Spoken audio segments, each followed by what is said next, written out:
Hello beautiful people, welcome back to my channel Salma Nabi natural talks. ఇవాళ మీకు పిల్లలు snacks కావాలని అడిగితే 10 మినిట్స్ లో రెడీ చేసి ఇచ్చేసే మంచి సూపర్ స్నాక్ ని ఇవాళ ప్రిపేర్ చేసి మీకు చూపించేస్తాను. ఎంతో ఈజీగా చేసుకునే మసాలా పల్లి పకోడీ ఎలా చేసుకోవాలో మీకు ఇవాళ చెప్పేస్తాను. ప్రాసెస్ చెప్తాను రండి. ముందుగా ఒక బౌల్ తీసుకుని దాంట్లో ఒక కప్పు పల్లీలను వేసుకోవాలి. పల్లీలు పచ్చి పల్లీలే. తర్వాత హాఫ్ కప్ శనగపిండిని కూడా యాడ్ చేసుకోవాలి. అలాగే 2 టేబుల్ స్పూన్ల వరిపిండి అంటే బియ్యం పిండిని కూడా యాడ్ చేసుకుందాం. ఈ వరిపిండి వేయడం వల్ల కొంచెం క్రిస్పీగా వస్తాయి. అలాగే టేస్ట్ కి తగినంత సాల్ట్ కూడా యాడ్ చేసుకుని ఒక చిటికెడు పసుపు కూడా యాడ్ చేసుకోండి. ఇది మంచి కలర్ వస్తుంది. హాఫ్ టీ స్పూన్ కారం కూడా యాడ్ చేసుకోండి. మీకు స్పైసీగా కావాలంటే ఫుల్ టీ స్పూన్ వేసుకోండి. హాఫ్ టీ స్పూన్ చాలు. అలాగే half teaspoon garam masala కూడా యాడ్ చేసుకోండి. అలాగే హాఫ్ టీ స్పూన్ అల్లం వెల్లుల్లిపాయ పేస్ట్ కూడా యాడ్ చేసేసుకోండి. ఇప్పుడు ఈ మసాలాలు అంతా కూడా మిక్స్ అయ్యేలాగా ఒకసారి మంచిగా మిక్స్ చేసుకున్న తర్వాత చేతిలో కొన్ని కొన్ని నీళ్లు యాడ్ చేసుకుంటూ మంచి ముద్దలాగా కలుపుకోవాలి. దీన్ని ఒకేసారి వాటర్ ని ఎక్కువ యాడ్ చేసేయకండి, దాని వల్ల పిండి అంతా లూజ్ అయిపోతుంది. కొంచెం కొంచెంగా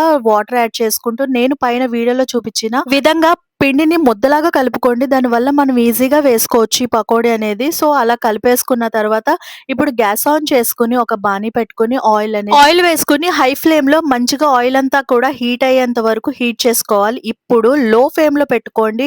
లో ఫ్లేమ్ లో పెట్టుకుని మనం ఇలా నెమ్మదిగా ఒక్కొక్కటి కింద పకోడీ కింద వేసేసుకోవడమే. పల్లీలను వేసి పకోడీ కింద వేసేసుకోవడమే. వేసేటప్పుడు చెయ్యి జాగ్రత్త, నూనె పడుతుంది ఖచ్చితంగా. అలాగే గ్యాస్ అనేది సిమ్ లోనే ఉండాలి. ఒకవేళ గ్యాస్ హైలో పెట్టేసి ఫ్రై చేస్తే కనుక పైన ఉన్న పిండి అంతా కూడా కలర్ వచ్చేస్తుంది, కానీ లోపల పల్లీలు మాత్రం వేగవు. అందుకే గ్యాస్ అనేది సిమ్ లో పెట్టుకుని వేపుకోవాలి. ఇలా వేపడం వల్ల లోపల వరకు కూడా హీట్ వెళ్ళి మంచిగా ఫ్రై అవుతాయి అనమాట. అలాగే క్రిస్పీగా కూడా వస్తాయి. ఇలాగ వేపేసిన తర్వాత మనకి వేగినాయి అని ఎలా తెలుస్తుంది అంటే కలర్ అనేది చేంజ్ అవుతుంది అనమాట. ఇలా కలర్ చేంజ్ అయినప్పుడు మనం ఏం చేయాలంటే తీసేసుకోవడమే. తీసేసుకొని ఒక ప్లేట్ లో పెట్టేసుకోవడం. ఈ పల్లి పకోడీ వేసిన వెంటనే అంటే నూనెలోంచి తీసిన వెంటనే తినొద్దు, వేడివేడిగా తినొద్దు. చల్లారిన తర్వాత తినండి, దీని టేస్ట్ తెలుస్తుంది. వేడిగా తింటే పల్లీలు అనేవి మెత్తగా ఉండి వేగలేదని అనిపిస్తుంది. కాబట్టి చల్లారిన తర్వాత తింటే చాలా క్రిస్పీగా అవుతాయి. అలాగే లోపల కూడా టేస్ట్ చాలా బాగుంటుంది. పల్లీల టేస్ట్ ఎంతో ఈజీగా ఇంట్లో చేసుకునే మసాలా పల్లి పకోడీ అనేది రెడీ అయిపోయింది. కంపల్సరీగా మీరు కూడా ట్రై చేయండి. వీడియో నచ్చితే తప్పకుండా సబ్స్క్రైబ్ చేసుకోవడం మాత్రం మర్చిపోకండి. మరిన్ని వీడియోస్ కోసం నా ఛానల్ ని సబ్స్క్రైబ్ చేసుకుని ఒక కన్నేసి ఉంచండి.